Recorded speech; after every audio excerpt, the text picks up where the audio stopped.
Hello and welcome. இப்போ நாம பார்க்க போறது எக்ஸாம்ல கேட்கப்பட்ட ஒரு ஒரிஜினல் क्वेश्चन. இந்த क्वेश्चन பாத்தீங்கன்னா பேங்க் எக்ஸாம்ஸ், ரயில்வேஸ், டிஎன்பிஎஸ்சி, அதே மாதிரி ஸ்டாஃப் செலக்ஷன் கமிஷன் இந்த மாதிரி பல எக்ஸாம்ஸ்ல இந்த மாதிரி கேள்விகளை நாம எதிர்பார்க்கலாம். இந்த கேள்வி பாத்தீங்கன்னா நான் டிஎன்பிஎஸ்சி ல நடந்த குரூப் 2A ல நடந்த 16th அதாவது 2016 ஜனவரி நடந்த அந்த கேள்வியை அப்படியே எழுதியிருக்கேன். அதுக்கான ஆப்ஷன்ஸும் அப்படியே எழுதியிருக்கேன். சரிங்களா? சரி, அதாவது மொத்தத்துல டிஎன்பிஎஸ்சி ல கேட்கப்பட்ட ஒரு கேள்வி. சரி, இப்போ இந்த क्वेश्चन என்னன்னு படிப்போம். First pipe can fill a tank in 12 hours. Second pipe in 6 hours. Third pipe in 4 hours. How long will it take to fill the tank if all the three pipes are opened simultaneously? கேள்வி என்னன்னு பார்க்கும்போது மூணு pipe இருக்கு. அதுல pipe first pipe பாத்தீங்கன்னா 12 ஹவர்ஸ்ல ஒரு டேங்கை நிரப்புது. அதே மாதிரி செகண்ட் பைப் பாத்தீங்கன்னா 6 ஹவர்ஸ்ல ஒரு டேங்கை நிரப்புது. அதே மாதிரி 4 ஹவர்ஸ்ல மூணாவது பைப் ஒரு டேங்கை நிரப்புது. இப்ப கேள்வி என்னன்னா மூணு பைப்பையும் ஒரே நேரத்துல ஓபன் பண்ணிருக்கும் போது எவ்வளவு நேரத்துல அந்த டேங்க் ஆனது ஃபில் ஆகும், அதாவது தண்ணீரானது நிரம்பும், இதான் கேள்வி. இப்ப நான் என்ன பண்றேன், இங்க கொடுத்திருக்க வேல்யூஸை மட்டும் எழுதிக்கிறேன். நான் என்ன பண்ண போறேன், first pipe, second pipe, third பைப்ன்றத நான் எப்படி வச்சுக்கிறேன்னு பாருங்க. இது ஃபர்ஸ்ட் பைப், சரிங்களா? அப்புறம் செகண்ட் பைப், அதே மாதிரி தேர்ட் பைப், சரிங்களா? சரி, இப்ப ஃபர்ஸ்ட் பைப் பிரகாரம் அது எவ்வளவு நேரத்துல தண்ணியை ஃபில் பண்ணுது? 12 ஹவர்ஸ்ல. செகண்ட் பைப் எவ்வளவு நேரத்துல தண்ணியை ஃபில் பண்ணுது? 6 ஹவர்ஸ்ல. தேர்ட் பைப் எவ்வளவு நேரத்துல ஃபில் பண்ணுது? 4 ஹவர்ஸ்ல. சரிங்களா? சரி, இப்போ நீங்க என்ன புரிஞ்சுங்க, இது first pipe, second pipe, third பைப்பா? இதையே நான் வேற மாதிரியே சொல்றதா இருந்தா நான் என்ன பண்ணலாம், first pipe, second pipe, third பைப்ன்றத நான் ஏபிசின்னு சொல்லிக்கலாம். சரிங்களா? ஏ பி அப்புறம் சி அப்படின்னு சொல்லிடலாம். ஃபர்ஸ்ட் பைப்பை ஏன்னு சொல்லிட்டு, செகண்ட் பைப்பை பின்னு சொல்லிட்டு, தேர்ட் பைப்பை சின்னு சொல்லலாம். நம்ம தான் ரெப்ரசன்டேஷன் கொடுக்கணும், எப்படி வேணா கொடுத்துக்கலாம். சரிங்களா? சரி, இப்போ நான் என்ன பண்ண போறேன் பாருங்க. எனக்கு கேள்வி என்ன, ஒரு டேங்க் இருக்கு, அதுல தண்ணி வந்து நிரம்புது. எப்படி நிரம்புது? ஃபர்ஸ்ட் பைப் அதாவது ஏ அப்படி பாத்தீங்கன்னா அந்த பைப் ஏ பாத்தீங்கன்னா 12 மணி நேரத்துல ஃபில் பண்ணுது. பைப் பி 6 மணி நேரம், பைப் சி 4 மணி நேரம். சரி, இப்போ நான் இத மூணுத்தையுமே ஒரே நேரத்துல மூணு பைப்பையும் ஓபன் பண்ணி இருக்கும்போது எவ்வளவு நேரத்துல ஃபில் ஆகும், இதுதான் கேள்வி. நீங்க ரொம்ப சிம்பிளா நீங்க இத சால்வ் பண்ணணும்னா என்ன பண்ணுங்க, இந்த மூணு நம்பர் இருக்கு, இந்த மூணு நம்பருக்கான எல்சிஎம் எடுங்க. சரிங்களா? எல்சிஎம் அப்படின்னு பார்க்கும்போது சில பேருக்கு எடுக்கிறதுக்கு தெரியல சார் அப்படின்னு சொல்லுவீங்க. ஒண்ணுமே இல்ல, ரொம்ப சிம்பிள். இங்க மூணு நம்பர்ல எந்த நம்பர் பெரிய நம்பர்? 12.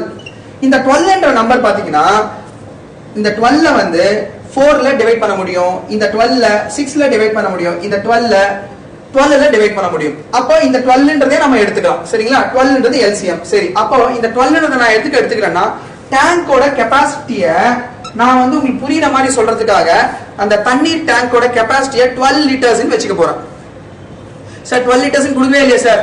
ஆமா, கொடுக்கவே இல்லதான். நம்ம இந்த சம்ம சால்வ் பண்ணணும்னா நான் இப்ப சொல்ற மாதிரி நீங்க இதை ஃபாலோ பண்ணாதான் போட முடியும். சரிங்களா? அதனால நானே அனுமானிச்சுக்கிறேன், அதாவது அசியூம் பண்ணிக்கிறேன். என்ன அசியூம் பண்றேன், இந்த டேங்கோட கெபாசிட்டி வந்து எனக்கு தெரியாது, ஆனா இதோட எல்சிஎம் எடுத்தா என்ன வருதோ அதுதான் டேங்கோட கெபாசிட்டியா நான் வச்சுக்கிறேன். சரிங்களா? அதாவது 12 லிட்டர்ஸ் அப்படின்றது கெபாசிட்டி.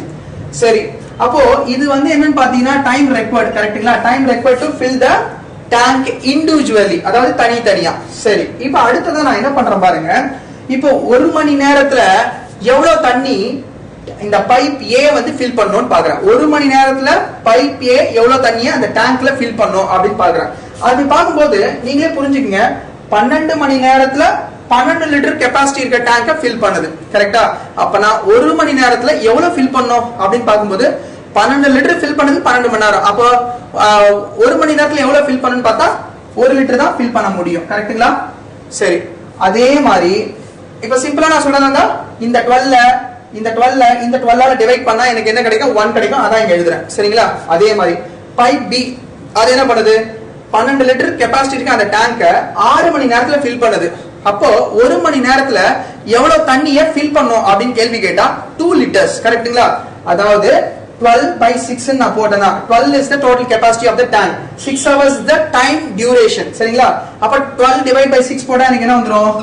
2 hours. கரெக்ட்டுங்களா? சரி, ஓகே. இப்போ அடுத்ததா பாருங்க, பைப் சி 4 ஹவர்ஸ்ல ஃபில் பண்ணும் தனியா. கரெக்ட்டா? எனக்கு மொத்த கெபாசிட்டி எவ்வளவு? 12 லிட்டர்ஸ். அப்போ ஒரு மணி நேரத்துக்கு பைப் சி எவ்வளவு ஃபில் பண்ணும் அப்படின்னு பார்க்கும்போது இந்த 12 divided by 4. கரெக்ட்டா? அப்ப 12 divided by 4 என்ன வந்துரும்? எனக்கு 3 லிட்டர்ஸ். கரெக்ட்டுங்களா? அப்பனா இங்க நீங்க புரிஞ்சீங்கன்னா 1 லிட்டர், அதாவது 1 லிட்டர் ஃபில் ஆகுது, 2 லிட்டர்ஸ் ஃபில் ஆகுது, 3 லிட்டர்ஸ் ஃபில் ஆகுது.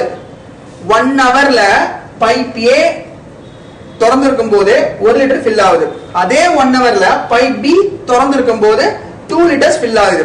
அதே 1 ஹவர்ல பைப் சி திறந்திருக்கும் போது எனக்கு 3 லிட்டர்ஸ் ஃபில் ஆகுது. அப்ப மொத்தத்துல 3 பைப்பையும் ஒரே நேரத்துல நான் திறந்து வைக்கும் போது 1 ஹவர்ல எவ்வளவு தண்ணி ஃபில் ஆகும் அப்படின்னு பார்க்கும்போது இந்த 1 litre plus 2 litre plus 3 litre மூணுத்தையும் சேர்த்தீங்கன்னா எவ்வளவு வரும் உங்களுக்கு 6 லிட்டர்ஸ் கிடைக்கும். கரெக்ட்டுங்களா? 6 லிட்டர்ஸ் கிடைக்கும். இப்போ இந்த 1 ஹவர்ல மூணுத்தையும் ஒரே நேரத்துல திறந்து வைக்கும்போது 6 லிட்டர்ஸ் கிடைக்குதுன்னு எனக்கு தெரியுதா? ஓகே, 6 லிட்டர்ஸ் கிடைக்குது. டோட்டலா கெபாசிட்டியோட இந்த டேங்கோட கெபாசிட்டி எவ்வளவு? 12 லிட்டர்ஸ் தான். கரெக்டா? அப்போ 12 லிட்டர்ஸ் ஃபில் பண்ணனும். எனக்கு 1 ஹவர்லயே 6 லிட்டர்ஸ் ஃபில் பண்ண முடியுது மூணுத்தையும் ஒரே நேரத்துல ஓபன் பண்ணிருக்கும் போது. அப்ப 12 லிட்டர்ஸ் ஃபில் பண்ண எவ்வளவு நேரம் தேவைப்படும்? வெறும் 2 ஹவர்ஸ் தான். ஜஸ்ட் 2 தான். அவ்வளவுதான், முடிஞ்சு போச்சு. சோ இந்த மெத்தட்ல பாத்தீங்கன்னா எந்த மாதிரி மாடல்ல உங்களுக்கு சம்ஸ் கொடுத்தாலும் டெஃபினட்டா உங்களால ஈஸியா சம்ஸ போட முடியும். சரிங்களா? சரி. சோ இங்க நான் கால்குலேட் பண்ணிருக்கேன் இந்த 1 2 3ன்றது என்ன அப்படின்னு பாத்தீங்கன்னா 1 ஹவர்ல பைப் ஏ வந்து எவ்வளவு ஃபில் பண்ணது? 1 லிட்டர். 1 ஹவர்ல பைப் பி 2 லிட்டர்ஸ். 1 ஹவர்ல பைப் சி 3 லிட்டர்ஸ். அவ்வளவுதான், வேற ஒண்ணுமே இல்ல. அப்ப மூணுமே 1 ஹவர்ல சேர்ந்து எவ்வளவு ஃபில் பண்ணோம்? 6 லிட்டர்ஸ். மொத்தமா எனக்கு ஃபில் பண்ண வேண்டியது 12 லிட்டர்ஸ். அப்ப 12 லிட்டர்ஸ் ஃபில் பண்றதுக்கு ஜஸ்ட் 2 ஹவர்ஸ் தான் தேவைப்படும். சோ அப்ப ஆன்சர் எனக்கு என்ன வரும்? இங்க இருக்க ஆப்ஷன்ல இந்த 2 ஹவர்ஸ் அப்படின்றத நான் சொல்லிட்டு போயிட்டே இருக்கலாம். சரி, இப்போ இந்த சம்ம வந்து வேற விதமா நம்ம பார்த்த உடனே எப்படி சொல்லலாம் அப்படின்றத பார்ப்போம். சரிங்களா? நான் என்ன பண்ண போறேன், இப்போ இங்க இருக்கிறதெல்லாம் ரப் பண்ண போறேன் என்னோட கன்வீனியன்ஸ்க்காக. அட்லீஸ்ட் நான் இந்த போர்ஷனை மட்டுமா ரப் பண்ணிக்கிறேன். சரிங்களா? ரைட். இப்போ பாருங்க, இங்க என்ன கொடுத்திருக்காங்க? ஒரு வேல்யூ வந்து 12, ஒரு வேல்யூ 6, ஒரு வேல்யூ 4. நல்லா புரிஞ்சுக்கீங்களா? ஒருத்தர் தனி, அதாவது ஒரு பைப் 12 மணி நேரத்துல ஃபில் பண்ணுது, 6 மணி நேரத்துல, 4 மணி நேரத்துல. தனித்தனியா செய்யும் போதே 12 மணி நேரம், 6 மணி நேரம், 4 மணி நேரம் தனித்தனியாவே ஒரே ஒரு பைப்பே பாத்தீங்கன்னா 4 மணி நேரத்துல ஃபில் பண்றதுக்கான எபிலிட்டி இருக்கு. கரெக்டா? அதாவது ஒரு பைப் தனியா வேலை செய்யும் போதே 4 மணி நேரத்துல ஃபில் பண்றதுக்கான திறமை இருக்கிற ஒரு பைப் இருக்கும் போது, ஒரு தண்ணீர் பைப் இருக்கும் போது, 3 சேர்ந்து செய்யும் போது கண்டிப்பா 4 மணி நேரத்தை விட கம்மியா தான் டைம் எடுக்கும். அப்படித்தானே? ஏன்னா இது 3 சேர்ந்துல செய்யுது. ஏன்னா இதுவும் ஃபில் பண்ணுது, இதுவும் ஃபில் பண்ணுது, இதுவும் ஃபில் பண்ணுது. கரெக்ட்டுங்களா? அப்ப ஒரே டைம்ல அந்த டேங்க்ல தண்ணியை ஊத்துது. சோ அப்படி இருக்கும்போது இது மட்டுமே ஓபன் ஆயிருக்கும் போது எனக்கு 4 மணி நேரத்துல ஃபில் ஆகும் போது, கூட இந்த 2 பைப்பும் ஓபன் ஆயிருக்கும் போது கண்டிப்பா எனக்கு 4 மணி நேரத்தை விட கம்மியான நேரத்துல தான் ஃபில் ஆகும். அப்ப ஆன்சர் பாத்தீங்கன்னா கண்டிப்பா 4 ஹவர்ஸ்க்கு கீழே தான் இருந்தாகும்.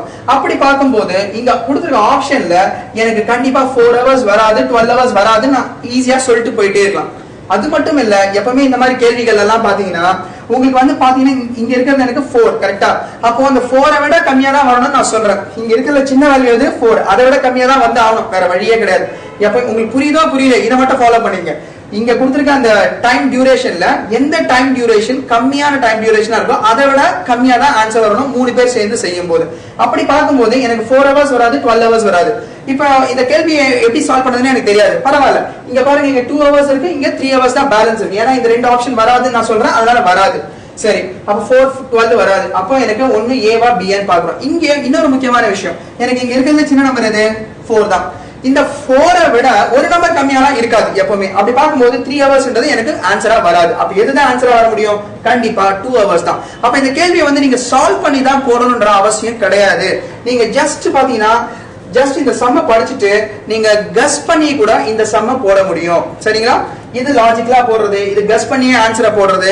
அப்புறம் இன்னொரு மூணாவதா ஒரு மெத்தட் சொல்றேன். சரிங்களா? மூணாவதா ஒரு மெத்தட் என்னன்னா, சார் இப்போ நீங்க சொல்றதெல்லாம் ஓகே சார், எனக்கு வந்து புரியல சார், வேற ஏதாவது மெத்தட் இருந்தா சொல்லுங்க சார் அப்படின்னு நீங்க எதிர்பார்க்கறீங்கன்னா அதுக்கும் வழி சொல்றேன். கவனிங்க, என்ன பண்ணுங்க, ஜஸ்ட் இது ஏ, இது பி, இது சி தானே, இதோட ப்ராடக்ட் எடுத்துங்க. A into B into C divided by a into b, அதாவது a வர இடத்துல a ஓட வேல்யூ, b வர இடத்துல b ஓட வேல்யூ, அவ்வளவுதான். a into b plus b into c plus c into a. இந்த ஃபார்முலால சப்ஸ்டிட்யூட் பண்ணுங்க, ஆன்சர் கிடைச்சிடும். இந்த மாதிரி மாடல்ல கொடுக்கிற எந்த கேள்வியா இருந்தாலும் இந்த ஃபார்முலால சப்ஸ்டிட்யூட் பண்ணுங்க, ஆன்சர் கிடைச்சிடும். மொத்தத்துல பாத்தீங்கன்னா இந்த டைம் அண்ட் ஒர்க் சம் நம்ம நிறைய மெத்தட்ல சால்வ் பண்ணலாம். அதுல உங்களுக்கு நான் வந்து இந்த சம்முக்கு தேவைப்படுற இந்த லாஜிக்கலா சால்வ் பண்றது, அதுக்கப்புறம் கஸ் பண்ணி ஈஸியா ஆன்சர் சால்வ் பண்றது ரெண்டாவது மெத்தட் சொன்னேன். மூணாவதா பாத்தீங்கன்னா இந்த ஃபார்முலால சால்வ் பண்றதையும் நான் சொல்லியிருக்கேன். சரிங்களா? ஜஸ்ட் இந்த ஃபார்முலால சப்ஸ்டிட்யூட் பண்ணாலும் a வர இடத்துல 12 சப்ஸ்டிட்யூட் பண்ணோம், b வர இடத்துல 6 சப்ஸ்டிட்யூட் பண்ணோம், c வர இடத்துல 4 சப்ஸ்டிட் பண்ணணும். சப்ஸ்டிட் பண்ணாலும் உங்களுக்கு இந்த கேள்விக்கான விடை கிடைக்கும். சரிங்களா? சரி, உங்களுக்கு பாத்தீங்கன்னா எக்ஸாம் பாயிண்ட் ஆஃப் வியூல உங்களுக்கு தேவைப்படுற பல வீடியோஸை ரெகுலரா யூடியூப்ல அப்லோட் பண்ணிட்டு இருக்கோம். பாருங்க, பயன்படுங்க. உங்களை நான் அடுத்த வீடியோல பாக்குறேன். Till then, it's bye from Balaji. See you.